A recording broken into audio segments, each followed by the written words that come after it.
and they divide that by your enrollment. So the lower the enrollment, the higher per student property value is represented to the TEA. So they adjust their funding to say, well, now you're becoming more property rich, so now we don't have to provide as much funds. So that's why the two together really ends up having an impact on the district. But the district took a big step that other school districts are still trying to do, is to get to that tax rate of $1.17 to maximize all the funding that's available to us.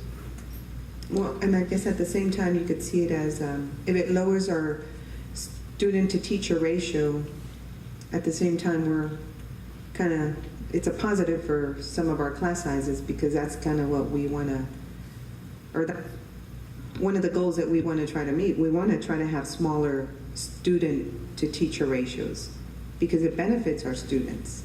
But I mean, I understand what you're saying, that the mathematical calculation is done based on us becoming more property rich per student, and then the state doesn't fund us as much. Okay. It was just something that kind of ran through my mind when I thought about it. Thank you. Madam Chair. Yes, Mr. Mancha. Mr. Madrigal, on those houses that are coming up over here by 410 and Roosevelt, what's the timeline on that?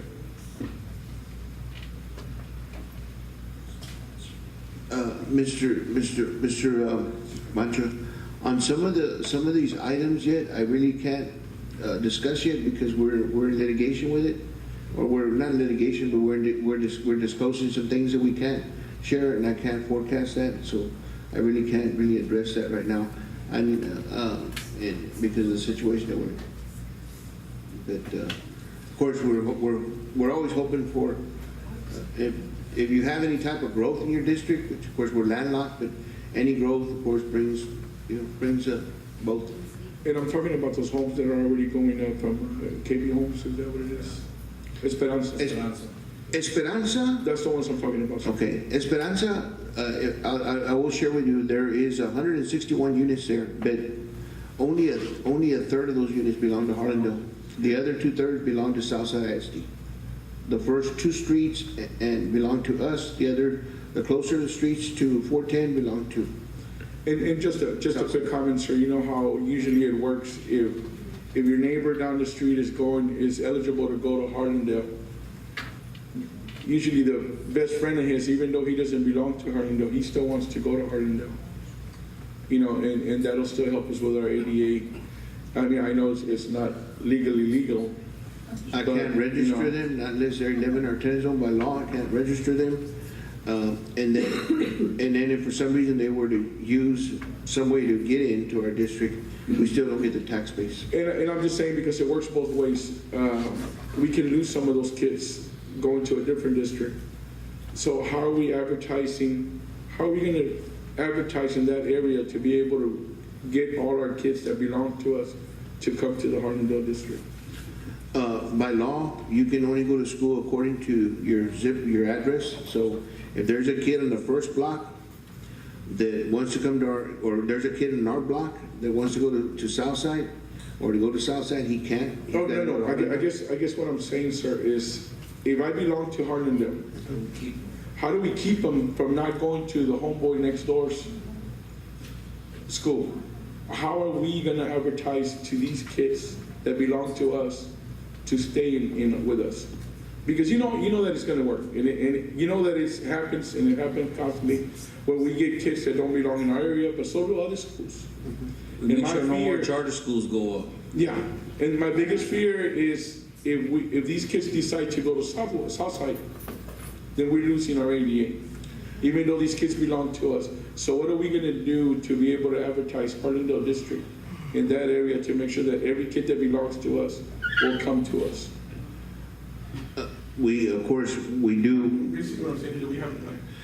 Yeah, we have a plan. First, we start them. We advertise early. We know when they moved in. When they buy a home, you're automatically told where. That's what district. So automatically, when they buy a home, they're told. Again, by law, they can't take their friend across the street somewhere else because that's not where they live. The only way they could was, again, is to do an affidavit, do some other things that again, and that wouldn't be being honest. So we don't use any, it's outside. Of course, we advertise the schools in their neighborhood. Schultz Elementary is right down the street. They know Kingsboro's down the street. We welcome into our community. We do things like that. We advertise, we promote Harlandale ISD. We have a lot of things that we do on our web pages, our websites. We have signs posting throughout the district as far as our district. We do those kind of things, unless you have any other ideas you'd like to share. Have we done a walkthrough and introduced ourselves?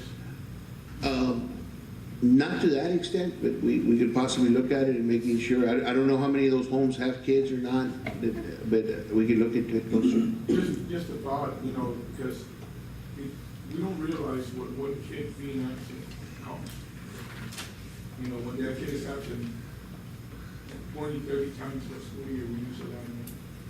And when you talk about 30, 40 kids, up to 100 kids doing that throughout the district, we're using a lot of money. So I'm just thinking of how we can increase our ADA without, you know, with the houses that are coming up. I'll discuss it in cabinet with staff and see what options and some things we can look at.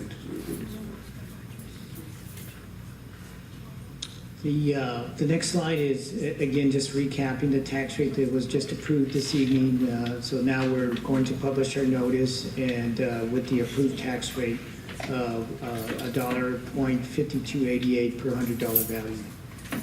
Just to give you the effort that the taxpayer puts in, a penny generates about 144,000, but because of that effort, we get approximately 720,000 for a total of 860. So any penny that's generated, that's how much effort that the taxpayers do in our generating from state monies 720,000. So that's again a big plus for the school district.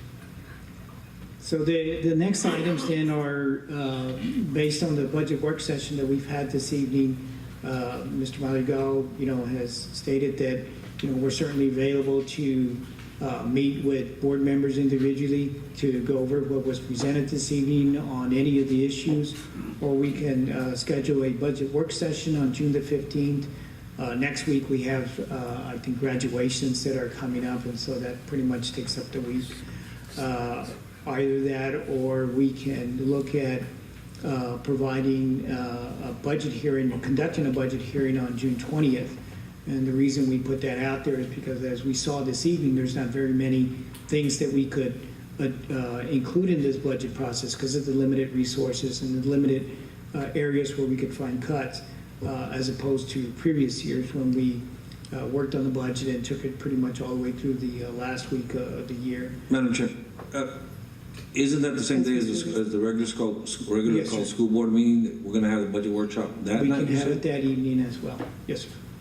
Or we can have a special call board meeting and have it the following Wednesday or Thursday. It'll be long, man. It's up to you, man. When do we have to do it by, Mr.? Oh, the budget has to be approved by June 30th, so.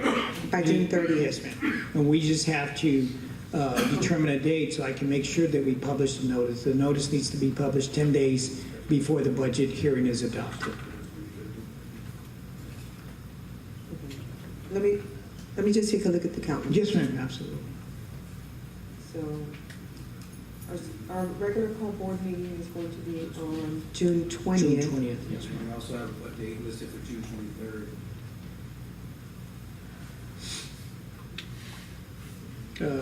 That following Thursday. Yeah, those are the Yes, those are tentative dates, depending on June our. 15th is an additional, I'm sorry. June 15th is a regular special, the regular board meeting? That's our regular one? You mean No, June, no. June 20th? June 15th. 15th is- Yes, June 15th is a date that I put out there. If there's further questions or things that you think we need to discuss further, and have another budget work session to do that, which would be the same format, then we could do it on June the 15th. And then also look at, the date that we want to adopt the budget on. So it could be on June 20th that we adopt the budget. It could be June 23rd, 22nd. even as late as the June 27th. Okay, As long so as June it's done before the 15th is a Wednesday. Yes, ma'am. And we are scheduled to actually have a budget work session on the 15th. Does the board, based on discussion this evening, do you feel like we need to have another work session? Okay, do we need to take a vote or, That's, I mean, and that's okay, sir, but we need to have, if we feel we need to have another one before the 20th, before we make a final decision, I think it might be beneficial for us to do that. June 15th. So we'll schedule that in on the 15th at 6 p.m., right, sir? 6:15? Yes, ma'am. Here in this location? Yes, ma'am. Okay, which is June 15th is a Wednesday. Yes, ma'am. Madam Chair, I do want to again mention that Mr. Hernandez and myself will be available for any board member to want to come and sit down, Mr. Hernandez or myself, or both of us to meet and go over any section of this budget workshop session that you want us to better clarify. For any of you, please let us know. What I'd like to do too is if the board can provide some direction or guidance as to the date to adopt the budget, because I gotta make sure I have to publish my notice 10 days before that. So if the board's okay with doing it on June 20th at the regular call board meeting, or June 22nd, 23rd, I just gotta count 10 days prior to that and make sure my notice is published. I have all the information I need to publish that notice, but I need to know the date of when the board would like to have the budget hearing conducted and the budget adopted.